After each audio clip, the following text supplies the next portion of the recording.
family. Welcome to the African Exodus show. I'm your host, Tierney Cherie, here to you with this week's African news video. Before we get started with today's session, I want to remind you, if you have not added yourself to my Patreon channel, you are missing out on opportunities to support this channel. You can go down to the link in the description. There you will be provided with a weekly exclusive. In addition, if you want to stay connected just outside of YouTube, you can add yourself to my Telegram channel. The link to that is down in the description. There I will send any type of video that I do on YouTube, as well as any thoughts that I want to share with the community. But with that, let's get started with African and World News.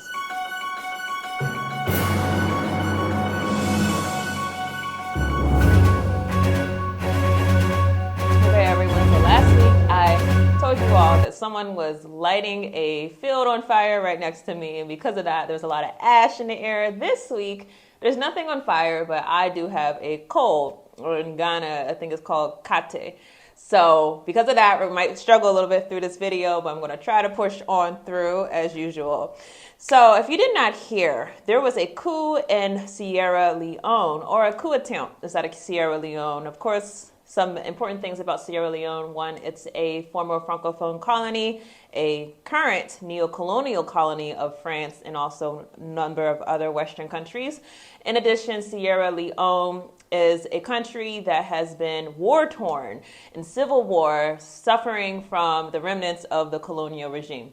So let's just go through this article. 13 Sierra Leone military officers are under arrest for trying to stage a coup, a minister says. Attacks on Sierra Leone's main military barracks and prisons were a failed coup attempt and have resulted in the arrest of 13 military officers, the government spokesperson said. The attackers attempted to overthrow the elected government of Sierra Leone, the information minister said in a briefing to reporters. The early morning attacks that took security forces and residents by surprise in an unusually peaceful capital of Freetown on Sunday. 13 military officers are currently in custody and one civilian. In this incident, we are calling a failed coup. Coming months after Sierra Leone's president, Julius Maada Bio, was re-elected for a second term in a disputed vote in June, a coup attempt in the West African nation further raises political tension in West and Central Africa. Coups have surged in the region, with 8 military takeovers since 2020, including Niger and Gabon this year. Residents in Freetown were awoken by sounds of heavy gunfire Sunday as gunmen broke into the key armory in the country's largest military barracks, located near the presidential villa in a heavily guarded part of the city. The attackers and their dozens also targeted 2 prisons in the city, including the central prison, where most of the more than 2,000 inmates were freed, according to Colonel Suleiman, who was acting as the head of Sierra Leone's correctional service. Wow.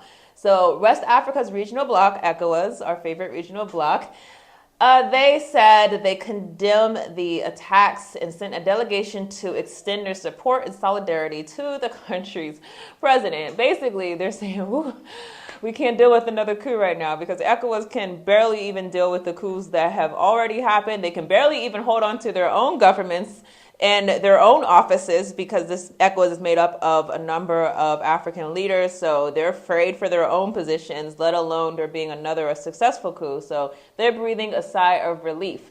So one thing that's very interesting about all these coups, a number of them have happened by now. Right now, we're going on probably year 3 of this coup season that has seemed to be non-ending. But we haven't heard a lot from France, particularly like the ones that have happened this year, despite the fact that these are former Francophone countries where France has extended immense influence over the African continent. These are France's allies, and one by one they've been knocked down. One by one they've been taken over. And yet, France has been very quiet. That's one thing I want for us to note. But as they said, this was a failed coup attempt. This was not successful. So this means that the Sierra Leone president is basically, for now, still in power. The French and Sierra Leone relationship is still intact. But this is probably going to be another warning shot to a number of African leaders who are trying to maintain power in unjust ways. through means that many would describe as corrupt, through polluting a political process that is already corrupt. And so this is, like I said, another warning shot to them that time might be up for them if they continue on the trajectory that they are on. So more will be coming out about this, I'm sure. I'm very interested to know who was involved behind the scenes, what other governments were involved, what Western governments could have been involved behind the scenes. But for now, we don't know. Anything outside of just reading this article would be speculation. So with that, let's go to the next article. By the way, I think last week someone asked if these cups are for sale with my name on it. They are not, but shout out to my mother who had this custom made for me. So we're going to talk about Henry Kissinger. There has been a lot of chatter on the internet because Henry Kissinger, who is the former Secretary of State under Nixon, he has just passed away. And this is someone who, even if you don't necessarily know what he has done, you probably know this name, Henry Kissinger, because he was such an influential person inside of the previous administrations of the United States and really an instrumental person in setting the trajectory of U.S. foreign policy. If you don't know what is U.S. foreign policy, essentially we intervene whenever we want. We intervene for our own purpose. We intervene no matter how legitimate a government is. We intervene by whatever means we want to use, whether those means be something as simple as trying to stage a coup or even direct military conflict. That is the policy that was put in place inside of the United States government that they have been following, and really the reason why the United States has earned the reputation of being the world police. So here's an interesting meme I saw. Let's see if I can dig it up, about some of the things that Henry Kissinger has done. You have number one, this is Henry Kissinger crimes. Number one, Cambodia bombing, 500,000 killed. Think about how many people that is. Right now we have so many people who are protesting in Palestine. Over, I believe it's about 15,000 people confirmed killed, which is a lot of people, but wrap your mind around 500,000. East Timor invasion support, 200,000 deaths. Chile government overthrow, U.S.-backed Pinochet dictatorship. You had number four, Bangladesh killings. Well, 3 million deaths. Argentina's dirty war, 30,000 killed and 30,000 disappeared. Laos bombing, 200,000 deaths. And of course, many of you are aware of the Vietnam War, 2.5 to 3 million deaths. People who are Vietnamese must be feeling some type of way on a day like this, right? So this is what he has done throughout the world. I wanted to just take a moment, as this is a channel that focuses on Africa. I wanted to talk about what he's done in Africa. I think it's important for you to understand the different players who have had an influential effect on our livelihood, on our future. Even if that person is not someone who you identify as being a main arbitrator of the crimes against Africa. And in this case scenario, because he was a Secretary of State, he might have gone over your head. You might not have been thinking about Henry Kissinger when you think about apartheid South Africa. You might be looking at the president at that time at the times of apartheid, whether it be Bill Clinton, Bush Sr., the Jimmy Carters. You might be looking at those people as being the head of U.S. foreign policy. But let's talk about this person who was behind the scenes and yet very much impactful inside of Southern Africa. So this article was actually written this year because he actually turned 100 this year. And this article was written on the anniversary on his birthday, basically as a remembrance of what he has done in the African continent. So as Kissinger turns 100 on the 27th of May, his interventions in Africa have once again come under the spotlight, not only for the multiple failures that emerge from an approach befogged by deception, secrecy, and browbeating, but for the long-standing and dangerous consequences of his efforts in Southern Africa in particular. In the space of a handful of years, Kissinger would be involved in a murky intervention in Angola that would complicate the emerging conflict there that followed Portugal's withdrawal after a coup in Lisbon. He became the first U.S. Secretary of State to visit South Africa in 3 decades, delivering prestige to the apartheid regime in the aftermath of the Soweto massacre in 1976. Yes, after the massacre in Soweto, the children who were massacred, this man goes to South Africa, and it's still white South Africa. I mean, it's still white South Africa today, but it's still the government being led by white supremacist, openly white colonial South Africa, the one that where the political process as well as the economy was controlled by the white elite class. He goes to visit South Africa after the Soweto massacre, when scores of demonstrating school children and others were gunned down by police. And while he would strong arms Rhodesia's pariah Prime Minister Ian Smith into making a declaration that he would accept majority black rule, it would be a failed initiative undertaken in questionable faith and underpinned by his own sympathies for the white minority communities who were ruling Rhodesia and South Africa with racist policies. The consequences, as historians point out, were a hugely prolonged war in Angola and an added lease of life for apartheid. So here we see with Kissinger, he was a victim of this idea fomented in the minds of more modern people that was not always the understanding of Africa. More modern policymakers have this thought of Africa as being an afterthought, as being something where you don't really have to do much in order to manipulate the people, manipulate the politics, manipulate wars. You don't have to do much in Africa. They treat Africa as if, it's easy, right? Unfortunately for him, he did not realize that Africa is not so easy. You have a strong people, a resilient people, a people who know how to fight. And he found that out inside of the Angola crisis. So if Angola was important, not least after the Cuban intervention to support the MPLA after South Africa invaded and its forces drove almost to the capital of Luanda, it was because Kissinger believed that should Angola fall, the neighboring states could follow, including Rhodesia, Zimbabwe, ultimately threatening South Africa. But if you study what Kissinger did in Angola and Zimbabwe, it really sheds a light on the weakness of his entire policy in Africa, but also in the Middle East and Vietnam. He misread the situation in Angola from the start. He never expected the Cubans to intervene. He didn't study Africa. He went in a very typical racism of the time, a contempt for all developing countries, and thought he could get an easy victory, which he needed after the collapse of South Vietnam. The consequence was that the leaders of the frontline states who Kissinger needed to persuade to buy into his plan for majority rule in Rhodesia, Zimbabwe, were either unimpressed or deeply distrustful, undermining his efforts from the start.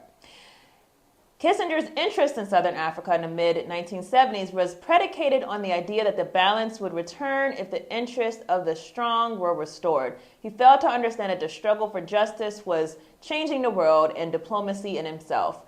I'm sure he was very betrothed also whenever you had Robert Mugabe took power in in Zimbabwe, and not just installed a black rule, but also seized the land of the white landowners. That was not something that was a calculation of his whenever he sought to appease the majority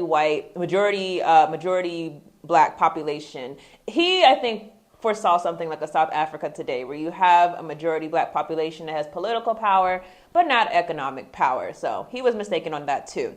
So this is some important things that you should understand. This man has a lot of blood on his hands. He has a lot of blood of people all over the world on his hands. He has blood of Africans on his hands, and he has died. Now, you would think that the ADL would be a little bit more tactful at a time like this. After all, just last week, they actually barred, or the week before last week, they barred the term decolonization from being a part of our discourse.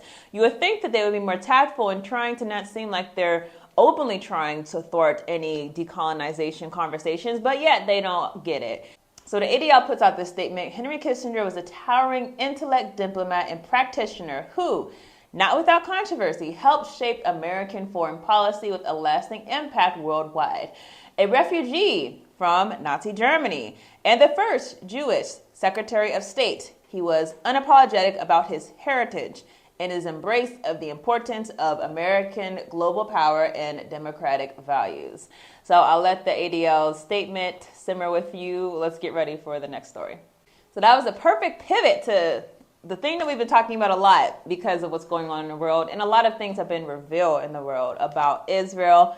Not just what's going on in Palestine, but what power Israel has throughout the world, what powers they have inside of your country. You know, a lot of people are talking about AIPAC right now, for example, if you're based in the United States, how powerful the Israeli lobby is in the U.S., and throughout the African continent. I want to talk about a deal that Malawi has made with the Israeli government to send unemployed youth, black youth, African youth who probably are desperate for some type of financial gain, but they sent them as workers to Israel to help their farms.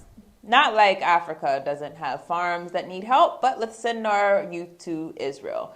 Several hundred youth or young Malawi men have left for Israel to work on farms left deserted by an exodus sparked by a Gaza war, the labor ministry said on Monday.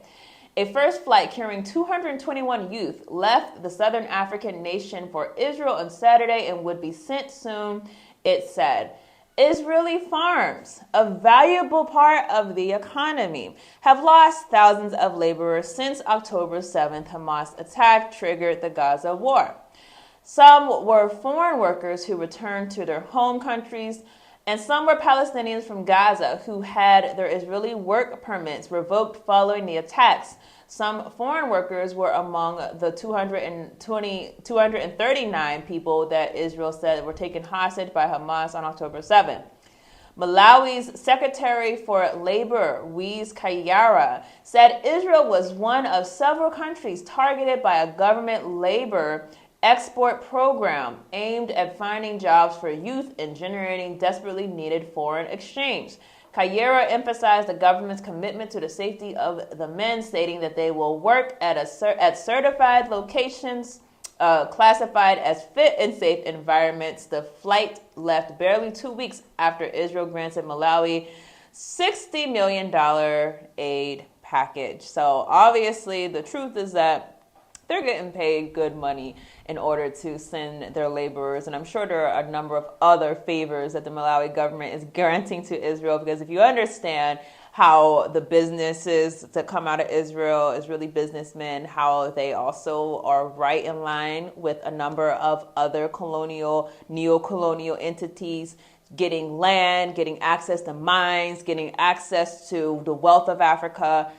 It's not just a matter of sending the youth. It's a matter of allowing the Israeli businessmen to do what they want to raid Malawi of their resources, the same as almost every country in the world, almost every power in the world is also similarly guilty of.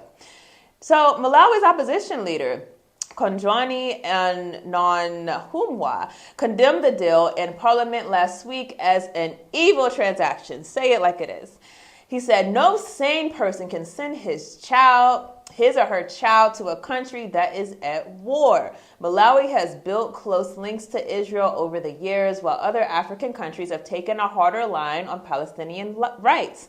Malawi's agricultural school graduates have previously been sent to Israel. Soon after coming to office in 2021, President Lazarus Chakwera announced that Malawi would open a full embassy to Israel in Jerusalem, becoming the first African nation in decades to do so in the contested city, which is, remember, what the United States did recently that caused a huge stir inside of the Middle East. So Malawi, if you haven't gotten it, they're pro-Israel, pro-Zionists. They're one of Israel's holdouts on the African continent. Most countries inside of Africa are not going to be as outward with their support for Israel. Most countries are going to be more timid with it.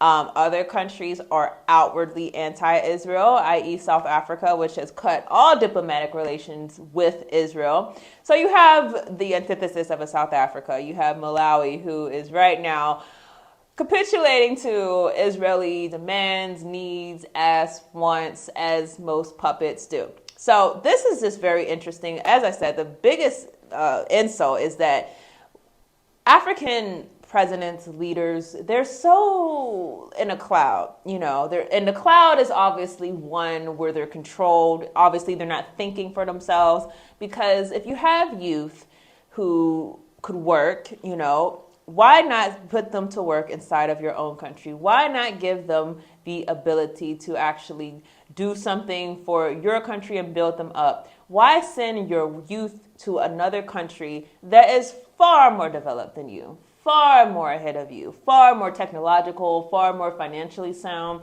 Instead, why not try to do what you need to do to stop selling off your country, selling off your resources in order to do something for the people who are suffering inside of your borders? But you should understand that the governments of this world are not for us. The governments of this world are self-serving. The governments of this world are for a world system that is against us in every single way. So the quicker that we wake up to this, the quicker that we denounce these governments, the quicker that we mentally denounce. You don't have to do it outward denounce, but mentally, spiritually, separate yourselves from these governments. Not just the Western governments. Yes, they're the most complicit, they're the most wicked, but also they're cronies, they're puppets inside of the African continent. Separate yourselves from your identification with them, because all of them are a result of this colonial system, this imperialist system. All of them have been controlled by the entities that want to destroy us. So when you understand that, you can stop finding your allegiance to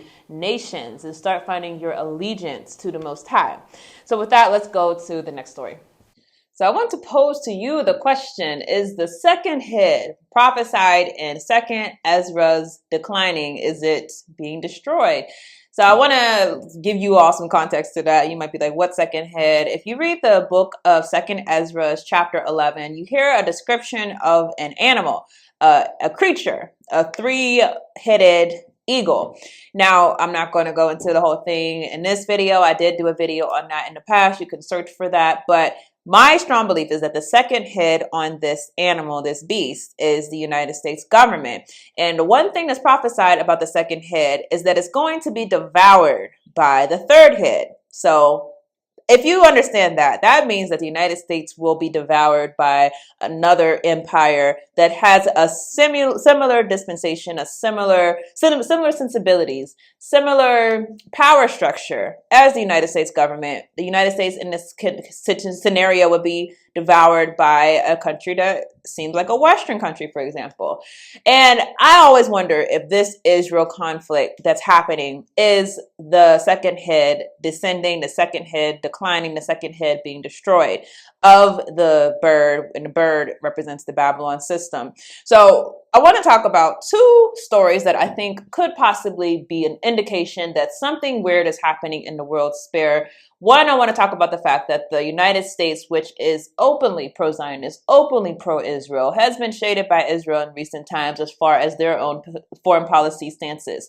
And now we're also seeing that allies of the United States and Israel that would normally be lock and step with every single thing that the United States does are starting to voice opposition about the Israeli treatment of Palestinians in a way that kind of goes contrary to the narrative that we're used to. We're used to the West just showing an uncanny amount of favor to Israel, an uncanny rubber stamp on everything that Israel does. Yet we're seeing Western countries voicing concern, voicing dissent about what Israel is doing to the people of Gaza. And the question has to be, are these leaders changing their hearts? I don't believe so, not because I don't believe that they're people, but because I believe that they're controlled. I believe that they know that they have to follow instructions and they have to follow a script.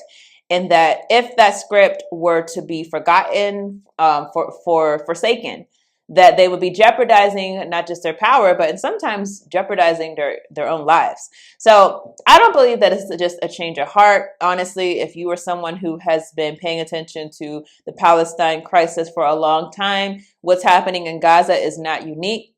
Children did not just start dying.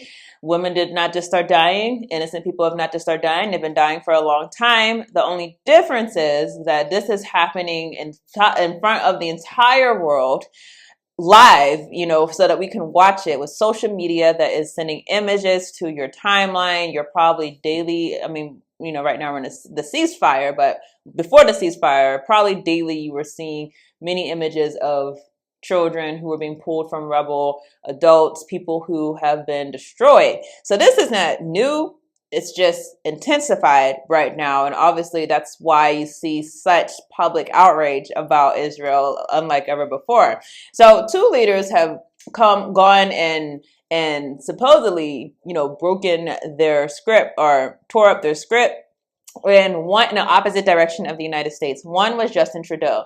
Now, he called for maximum restraint from Israel. The article reads, Trudeau called on Israel this week to do all that it could to avoid civilian casualties, saying the world is watching as women, babies, and children die. Netanyahu responded in a social media post that it is Hamas, not Israel, that should be held accountable for committing a double war crime, targeting civilians while hiding behind civilians. You got to give it to Netanyahu and the Israelis. This whole human shield thing, the idea that if you kill civilians. I wasn't trying to kill the civilians. That was the people, that was Hamas killing the civilians because they're using the people as shields. And it's like, is there that many Hamas people that all these people are being killed by hiding behind civilians? And then you find out like the number of people in Hamas that have actually been killed who compared to the civilians, it's like, well, how is it that all these people were being hidden, where Hamas is hiding behind all these people at one time? So you got to give it to them. They're going to stick to their script. They don't care, how crazy and ridiculous it sounds. They have this mentality that really goes on not just with Israel, but all the ish people, that if we say this more than enough times, that regardless of how ridiculous it is, you will follow script because we have that much influence and we have that much credibility in the minds of many inside of the international system, that if we say it repeatedly, you're going to have to listen and you're going to have to follow what we're saying. So it goes on to say that Canada is extremely concerned, that's what Trudeau said, about the number of civilian casualties in Gaza, both because the loss of life is heartbreaking to see, but also because the pathway towards a secure, viable, independent Jewish state alongside a secure, viable, independent Palestinian state is getting more difficult with all the hardship that Palestinians are undergoing, Trudeau told reporters in San Francisco. Even as we absolutely must see releasing the hostages and condemnation and justice for the Hamas terrorists, we need also to be moving towards peace and stability in the region. When a reporter pointed out he didn't use the expression maximum restraint in his answer, Trudeau replied simply, maximum restraint. The Prime Minister's comments made on the sidelines of the Asia-Pacific Economic Cooperation Summit will do little to ease tension with Netanyahu. The Israeli leader said in his social media post that while his country is doing everything to keep civilians out of harm's way, Hamas is doing everything to keep them in harm's way. Trudeau also said he has had long disagreements with Netanyahu on the necessity of a two-state solution and on condemning Israeli settlements in occupied territories. That's well-established Canadian policy that goes back years, even as we continue to stand in support of the people of Israel. So this is significant because Trudeau is kind of like, Canada is like the backup to the United States. You rarely see the U.S. and Canada not on the same page as far as foreign policy. So something changed, something significant changed. And whatever it is that changed had to change also with France, because Emmanuel Macron, just before this, he had also called on Israel to stop bombing. So Emmanuel Macron, the president of France, who is, I would say, probably one of the most despised leaders in the African continent right now, he said in an exclusive interview with Elise Palace, he said that there was no justification for the bombing, saying a ceasefire would benefit Israel. While recognizing Israel's right to protect itself, he said, we do urge them to stop this bombing in Gaza, he said. He also stressed that France clearly condemns terrorist actions of Hamas. France, like Israel, the United States, and the UK, and other Western nations, considers Hamas a terrorist organization. When asked if he wanted other leaders, including the US and the UK, to join his call for a ceasefire, he replied, I hope they will. So again, someone who's saying, no, Israel can't do whatever they want without scrutiny or criticism. This is something that seems like common sense to most of you probably watching, but if you understand, this is not how the international system operates. The Zionists have been given a universal, a worldwide stamp of approval on anything that they do, regardless of how the governments of the world are going to be affected, regardless of the fact that this is supposedly hurting Joe Biden's re-election prospects. They're given a rubber stamp. Do whatever you have to do in order for your interest to be achieved. So I don't think that this is something that is a change of the heart, honestly, especially France had banned protests, Palestinian protests, which is kind of, crazy. So I don't think this is just, governments, that people, individuals, leaders who are having a change of heart. Something else is happening, and my hypothesis is that I think Netanyahu is going to be done with. This is my hypothesis. I think Netanyahu is going to be done with because of this war, not just because of this war, but also because of things that have come out about the way that Israel, number one, how did they miss the fact that this terrorist attack was going to happen? Did they miss it? Was this intentionally allowed to happen? The other question that a lot of people are having are about what role did the Israeli army government have in killing its own citizens on October 7th?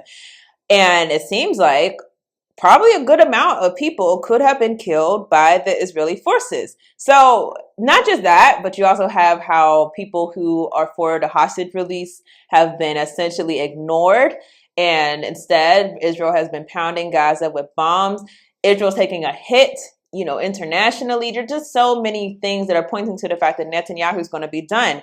And if he's done, I think he'll be scapegoated along with the people who have upheld him, even in the face of an outward and apparent genocide, something that's not supposed to happen nowadays, being the United States. So essentially, my theory is that Israel will probably be Netanyahu will probably be going down, and the United States can be going down with him, ushering in a peace candidate, a peace person who's going to be beloved by the international system, not the United States. Remember what I read to you about the numerous atrocities done by the United States government under Kissinger. The United States has an international reputation where a lot of people hate the government. A lot of people associate the United States as being a unjust, a terrorist nation, honestly, as being a oppressive dictatorship, an international dictatorship. And if you understand how powerful the U.S. military is, how they are in every single country inside of the world,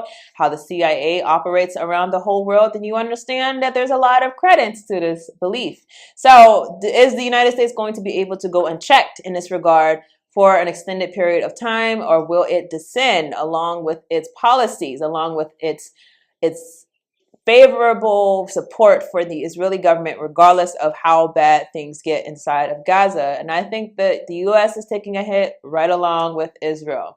That's my theory. Love to hear yours, but let's go to the next story. So I want to talk about this article. It discusses Black survivors who are nearly invisible in U.S. Catholic clergy sexual abuse crises. So as Charles Richardson gradually lost his eyesight to complications from diabetes, certain childhood memories haunted him even more. The Catholic priest appeared vividly in his mind. The one who promised him a spot on a travel basketball team took him out for burgers and helped him with homework. The one Richardson alleges who sexually assaulted him for more than a year. I've been seeing him a lot lately, Richardson said during a recent interview, dabbing tears from behind dark glasses.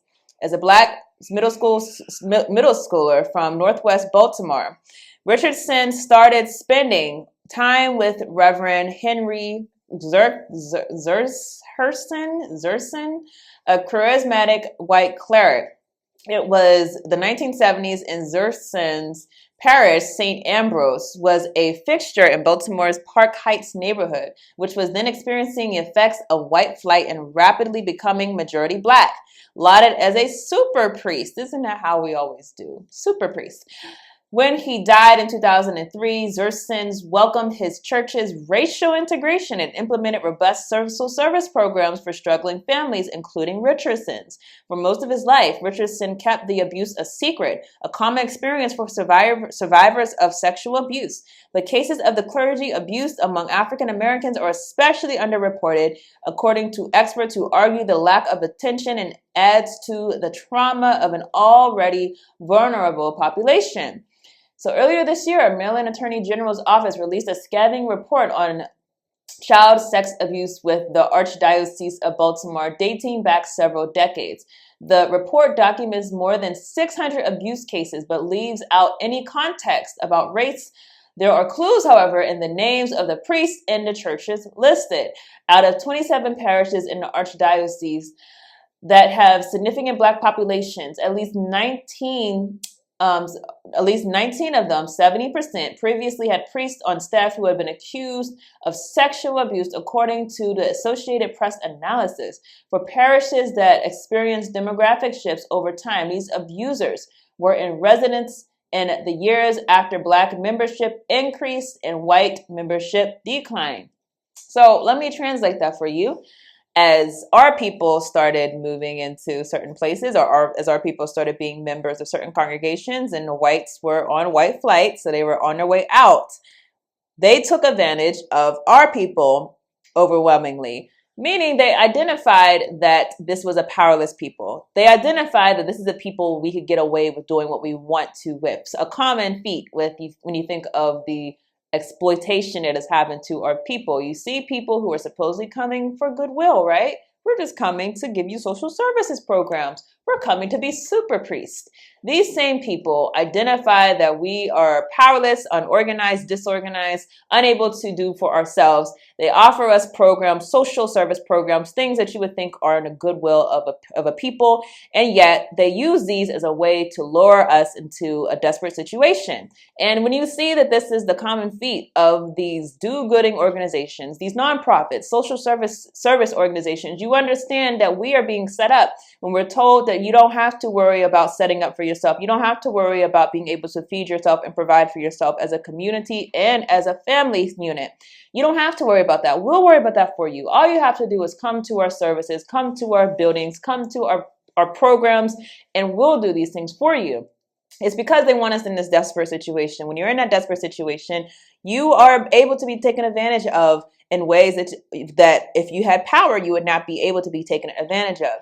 So let this be a cautionary tale. The people who are so keen to taking and receiving help that is masked as being a power play, don't think that these people would not turn on you or do things to you when given the opportunity. So let's go on. It says Carter went on to have a family and a welding career. He also struggled with alcoholism, suicidal thoughts, maintaining stable housing, and of the sexual abuse. He said, "There's not a day that goes by that I don't think about it." Carter's attorney, Joanne Suter, who also represents Richardson and many other clergy abuse victims in Baltimore, said it's common for people to wait decades before disclosing their abuse. She said it's often the case that they experience debilitating impacts, including struggles with mental health and addiction. Now, as I said, a lot of these people are able to do things to us because we have put ourselves in a subservient position, believing that we don't have to do for ourselves, believing that we don't have to feed ourselves, believing that we could rely on the goodwill of these supposed Samaritans, but really these people who are charlatans that are taking advantage of your position. And that is not just an American problem. This is global. This is everywhere where people are desperate. This is places even where we are not at. I was reading about some sexual abuse cases inside of the Philippines, for example, from the Catholic Church.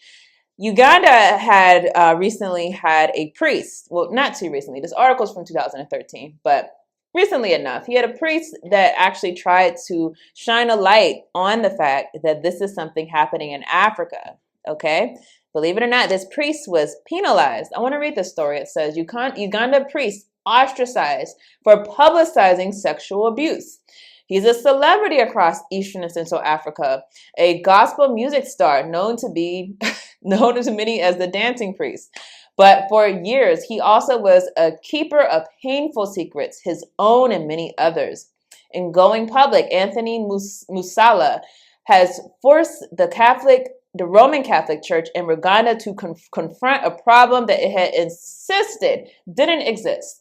And he may stir a debate far beyond Africa's most Catholic countries. The Ugandan priest has been suspended indefinitely by the Archbishop of Kampala for exposing what he calls an open secret.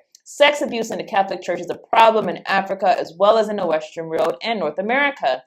Let me say this. The reason why it gets to be a secret is because they have avenues in many Western or developed countries to report things like that. That doesn't necessarily exist everywhere. In Africa in particular, something like, having a child services line or something like that, that doesn't exist for the most part. You might have certain places that exist, but overwhelmingly, no. And similarly, when it comes to someone who's going to come in a community and bring things, bring charity, a lot of people will find that person beloved. A lot of people will take their charity and think that this is a good person. Let's protect this person. And because of that, they feel that they can violate children and have no consequence. A lot of people have not had consequence. And I was looking up, it said, an article was saying that the Catholic Church has received all of these reports of sexual abuse everywhere in the world except Africa. It's not that it's not happening here. It's that the people here are voiceless. It's that the people here don't have an avenue to out their rapists, their molesters, the same way that you might have in the West. So it says, the Ugandan priest had been suspended indefinitely by the Archbishop of Kampala for, okay, I read that part. The African Catholic Church is fast-growing, pious, and traditional. As the church elsewhere forks out billions of dollars to compensate the sexual abuse victims of priests, few African Catholics have questioned the assumption voiced recently by Ghanaian Cardinal Peter Turkson that the African Church is purer than its counterpart in the West, which is regarded as secular and permissive. Now, I think what he's saying is the fact that a lot of the cultural norms are changing in the West, even in the Catholic Church. And it seems like Africans are more stricter on those cultural norms than the West. But don't confuse that with purity. Don't confuse that with being holier, if that's what you're confusing it for. That means that you are you have more of an authority on things that go against what is a cultural norm. But it doesn't mean that what you're doing is in line with the dictates of the Most High. It doesn't mean what you're doing is in line with spiritual truths and principles. It just means that you have cultural norms that you will fight to uphold, unlike the West, which can change at the blow of the wind. So it goes on to say, it's not more pure, says Masola. He says he has evidence to prove it. The Vatican turns a blind eye because it doesn't want to be embarrassed about the blooming church. But I think it's time we had the truth, he said. Now, he goes on to say that in March, he wrote to the Archbishop of Kampala, Cyprian Langwa, about the priests who fathered children, kept secret wives, or abused girls or boys, and called for a debate on the marriage of priests. For priests. One of the cases of abuse he cited involved himself. He was one of numerous boys sexually abused at 16, he says, by Catholic brothers at one of Uganda's best boarding schools.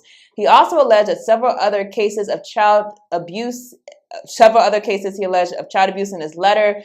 Wherever you go, people know about this. It's like an open secret. People know. Nothing is ever done, says Musala in an interview. The letter was leaked to the news media, and in response, Luwanga suspended Musala, saying his statement stirred up contempt for the Catholic Church and damaged the moral of believers. Did his message stir up the contempt for Yah, or did it stir up contempt for the church, which is a building which is made up of brick and mortar, or individuals who are putting themselves as representatives of Yahusha instead of actually adhering to his ways and his words? We have to be very clear on what we're protecting. Are we trying to protect the institutions of our enslavement, or are we trying to protect the truth? Are we trying to uphold the truth? Are we trying to live by the truth? So clearly what they did here was a cover-up. They don't want to be outed as being who they are, being a extension of Babylon, extension of unrighteousness, an extension of wickedness inside of Africa. And it's sad to say that a lot of our people supposedly are going more and more in that direction of a growing Catholic Church, which is not something to applaud. Certainly, I'm not saying everyone who goes to those institutions, no one can find Yah through them. But I'm saying the institutions in themselves are inherently wicked. They're inherently built to exercise power and dominion over us that we should only hand over to the Most High. So when you understand the role that the Catholic Church and institutions like it, Protestant churches, Islamic institutions, all of these institutions go towards putting us into a restraint position to where we'll accept the cultural norms of people that do not uphold the truth, that do not go towards the words that we've been taught to uphold, not goes towards the righteousness we've been taught to live by. And if you stop falling in love with cultural institutions and start falling in love with the Most High, you're going to have a very different walk and a very different look, in my opinion. So that's all I have for this week. I thank you all for watching, and I'll see you all in the next video. We believe in the resurrection of the dead. We believe that the 20 million black people in America in the last days will be taught the truth. The trumpet of truth will sound in your ear. That is being sounded today, the trumpet of truth. And this truth strikes your ear and strikes your heart. It'll open your eyes. It'll open your ears. It'll make you stand up. It'll do the same thing for you that truth did for the dry bones in the valley. Because the picture of dry bones in the valley is talking about you. The picture of Lazarus laying dead 4 days is talking about you. You are Lazarus. You are the dry bones. You are the prodigal son. You are the lost sheep. You are the people about whom the Bible is speaking, who will stand up in the last day when the trumpet is sounded. Black people are waking up. Black people are standing up. Black people are rising up, and they're going back. We believe we are the people of God's choice. That's what we believe. We believe we're the chosen people. We don't believe Jews are the chosen people. We don't believe Jews are the ones going to the promised land. We don't think part of God. No. Nothing but another part of that same race of devils that come out of Europe. They didn't even come out of the Holy Land. They come out of the caves of Europe. Furthermore, we believe we are the people of God's choice. As it is written that God would choose the rejected and despised. And we can find no other person fitting this description in these last days more than the so-called Negroes in America. We believe in the resurrection of the righteous. We believe in the judgment. We believe this first judgment will take place as God revealed right here in America. Right. The judgment will take place in America. The resurrection will take place in America. The judgment will take place in America. The separation will take place in America. And the destruction will take place in America. Doom will take place in America. Doomsday will take place right here. This is the place the Bible is talking about. When the Bible mentions Babylon, it means America. When the Bible mentions Sodom and Gomorrah, that's America. When the Bible mentions Egypt, that's America. This is Rome. This is Babylon. This is that wicked kingdom that God is going to come and set flame to. Valley of Dry Bones, as recounted in Ezekiel 37, the prophet Ezekiel finds himself in a desolate landscape filled with lifeless bones. Symbolizing the exiled Israelites' spiritual state and hopelessness, God poses a question: can these bones live? In response, Ezekiel acknowledges only God's knowledge. God commands Ezekiel to prophesy over the bones, and as he does, a rattling occurs. The bones come together, sinews attach, flesh forms, and skin covers them, but they remain lifeless. God instructs Ezekiel to prophesy breath into the bones, and a mighty wind breathes life into them. This vision portrays God's promise to restore the people of Israel, breathing new life into their spiritual and national revival.